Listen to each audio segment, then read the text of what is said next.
What up? Everybody say hi to YouTube. We're all going to look at the new stuff together, chat. Okay?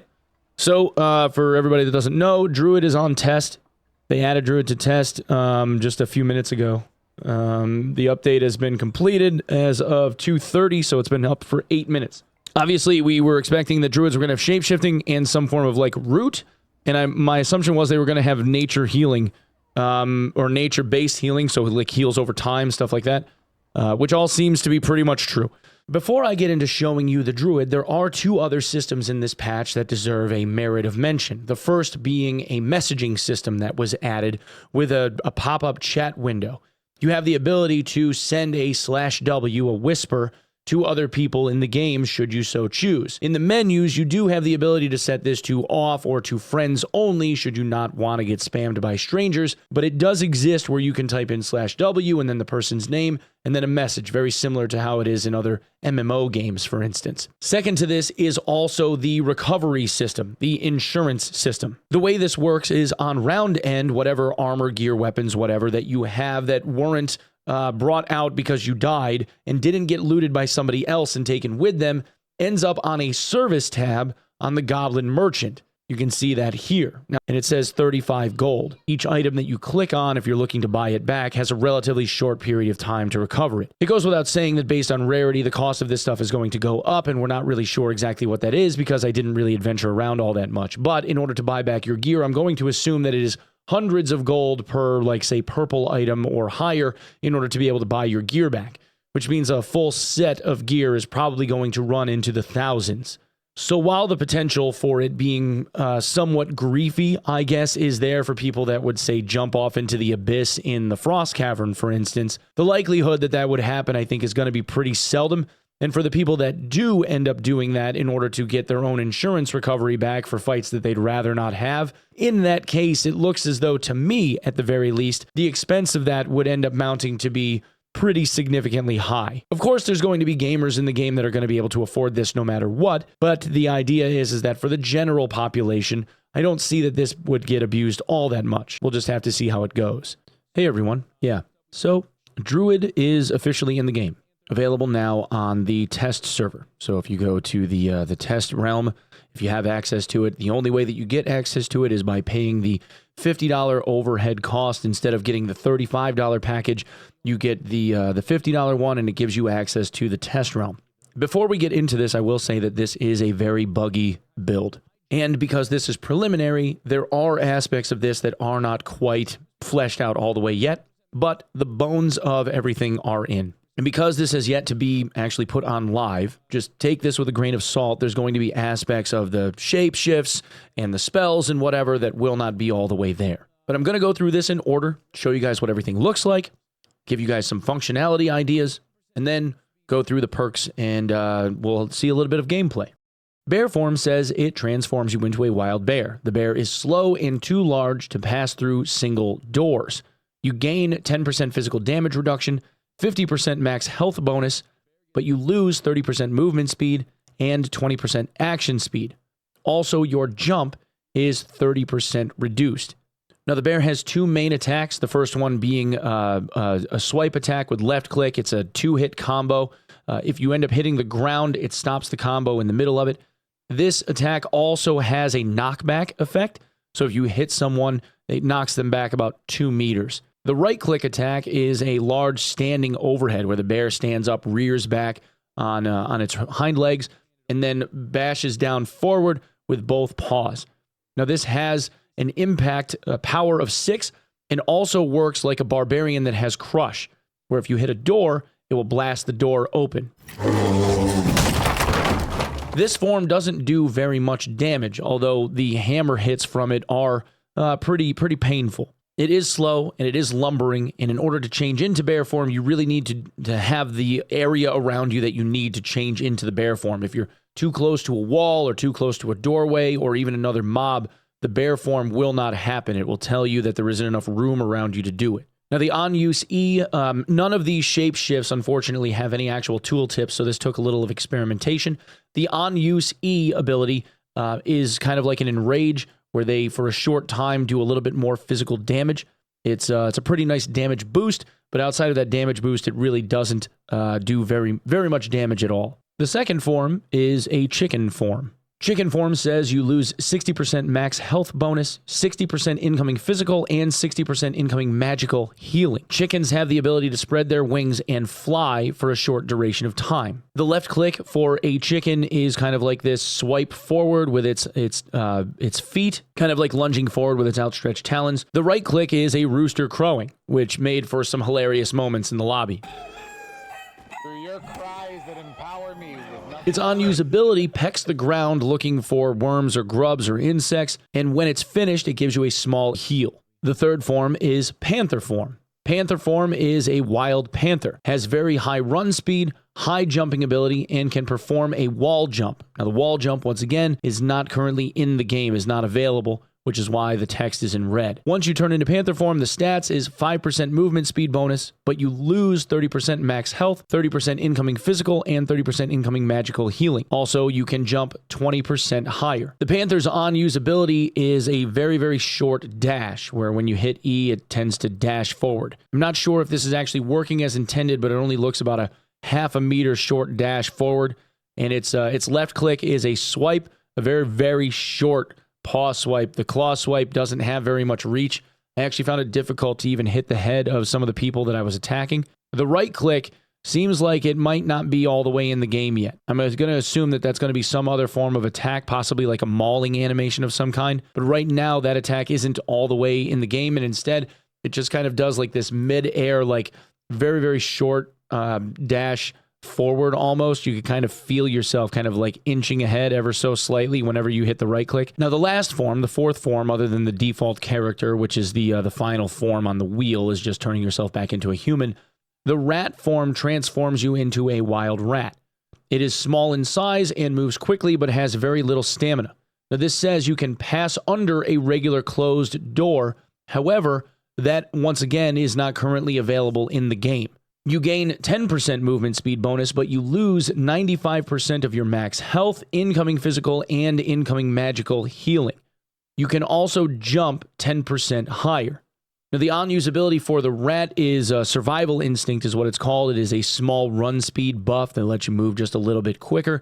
And also, the rat form has a unique ability in its left click where there is it does about 11 damage, and there's also a disease that gets applied that's a very short, like single point of damage, damage over time effect.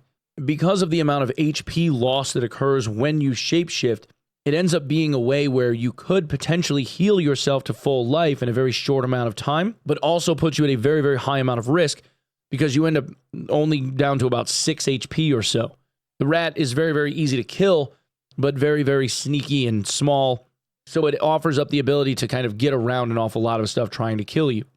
One of the things that we found fun is being in rat form and then trying to, fight another person in rat form, trying to kill the other guy, which I thought was pretty funny because they do more damage, about double the amount of damage as what you have in health. So whoever ends up hitting the other one first wins. It ended up being like this little one-shot side pot mini game that we would do against other people as we found them in the dungeon. Pretty fun. Now on to the spells. The first spell is Nature's Touch. Nature's Touch says the target gains a 15 additional recoverable health, along with a 15 HP heal over 12 seconds. Next up, we have Barkskin Armor. Barkskin Armor says it increases your armor rating by 20% for 8 seconds, encasing you in protective bark. Now, this is pretty self-explanatory. It ends up being 20% PDR. However, what I've noticed is it says specifically encasing you in protective bark. So this is not intended to be used for teammates. And in my testing, it only worked as a self-cast. The next spell we have is Summon Treant. It summons a Treant to fight with you for 12 seconds. Treants become more powerful when summoned underwater. Unfortunately, in the testing that we took the time to do, I wasn't able to get to a place on the map that had any water available. I'll have to try and do it on Frost Mountain or something like that and see if there's any major difference. But basically, the idea is it summons a Treant that actually walks around like a bot and tries to hit stuff as it's fighting. It doesn't run very fast, and its attacks are pretty slow, so they're relatively easy to dodge. But it is a cool mechanic, and it is a pet, and it gives you the ability to like block a doorway or something with it. You can't jump over it. So if you're able to spawn it in the right place, it's very possible you could end up, I guess, pushing people out of the way and splitting up teams. Next, we have Entangling Vines. This spreads roots along the floor in a 1 meter radius that lasts for about 6 seconds. Any targets that hit this area of effect are frozen in place for 3 seconds, and after the effect is removed, the target gets immunity to those entangling effects for another 3 seconds. This is a very, very long route and works incredibly well. The area of effect, it says, is a 1 meter radius, which means a 2 meter diameter. That is larger in radius than the opening of a doorway. So you want to talk about anti-buff ball, there's your ticket. One other piece to this, notice it says all targets. That means AI NPCs, that means enemies, and your teammates. The next spell on the list, Thorn Barrier, creates a barrier that lasts for 10 seconds. Any character standing near the Thorns barrier takes 10 physical damage per second. Now this actually puts up a small wall of thorns. If you end up bodying up to it, it does hit you for 10 damage per second. It actually feels like it comes along pretty quick. However, the barrier itself can be broken down as if it was another wood clapboard barrier that you would find anywhere else in the game. You hit it once or twice with a weapon, depending on what weapon it is that you're using, and it kind of just dies. This could be incredibly useful, again, for CC though. Dreamfire deals 15 magical damage within its radius. Any allies or self currently affected by Nature's Touch are instantly healed for 10 health per target damaged. Now, unfortunately, this is bugged. The way it's supposed to work is you aim at the ground like you would with a Holy Strike. It's supposed to heal anyone that has the Nature's Touch effect, that small heal at the very beginning that I mentioned. That Nature's Touch effect that lasts 15 seconds, you're supposed to get an instant 10 HP heal for every enemy that is hit by Dreamfire. That's how it's supposed to work. Right now, it only acts as a 15 magical damage nuke and doesn't actually have any of the additional benefits of healing associated with it. We tested this in a wide variety of different ways, and at no point, unfortunately, were we able to get the heal from it. Restore restores the health of all allies in a 3 meter radius by 30 health for 10 seconds. The interesting part about Restore is while it works as though it's a sanctuary, it actually ends up working like an aura. So you can cast it on yourself and then walk around with your buddies. As long as they maintain that radius or within that radius around you, you end up healing them for that 10 HP per second. Tree of Life sprouts a Tree of Life on the back of its recipient. You cannot cast this on yourself, though. It grants 5 all attributes and 40 additional recoverable health over 8 seconds. It cannot be casted on yourself, just to repeat this. And the tree looks pretty silly, especially on the back of a shape-shifted cat, in this case done by Katie. Mending Grove says create a forest area centered around you within a 3 meter radius. Targets in the area gain 10% max health bonus and are healed for 10 health per second. And this is an incredibly strong heal, although it heals everything that's standing inside of it, including undead. Now on to the talents. Enhanced Wildness says while you are in animal form, you gain 5 additional move speed and 10 armor rating. Spirit Magic Mastery says when you cast Spirit Magic, you gain 10 magical power. Spirit Magic being something like Dreamfire. Sun and Moon says nearby allies gain 3 vigor and 5 magical power. Force of Nature says when you heal a target, the target gains 3 physical power for 3 seconds. Now, because of heal over time effects, that means that you could pretty much have near 100% uptime as long as those people are getting some heal over time effect or healing from you whatsoever. Thorncoat says when melee attacked, return 5 true physical damage to the attacker. Herbal Sensing, detect nearby herbs. And finally, Natural Healing, recover yourself and nearby allies 1 health every 3 seconds. The strongest of all of these tooltips by far is Natural Healing, primarily because of rat form. One of the interesting aspects of how the shape-shifting is working right now is it's based around a percentage of health. If you shape-shift into bear form and lose half your HP, when you shape-shift out of bear form, you still retain that same half or so of your HP. The same is true for rat form. If you end up heavily damaged in human form, let's say, and you shift into rat form, your total HP in rat form is about 6 health. Natural Healing means as long as you can kind of run around and hide in a corner, the amount of healing that you're getting from Natural Healing essentially heals your full HP bar for 1/6. And while you're at very high risk of dying, you have the ability to, once you heal back your health from Natural Healing, shapeshift back into human form or to bear form or whatever, and you have all of that health back again available to you to get reabsorbed by the next melee strike. So yeah, guys, that is everything that we were able to discover in a couple of hours running around in the dungeons, playing the Druid on the test realm. If we end up finding anything else that's new and interesting, I will be sure to let you know. There's some really, really cool synergies here for sure. This is absolutely going to be an alternative to running around with a cleric.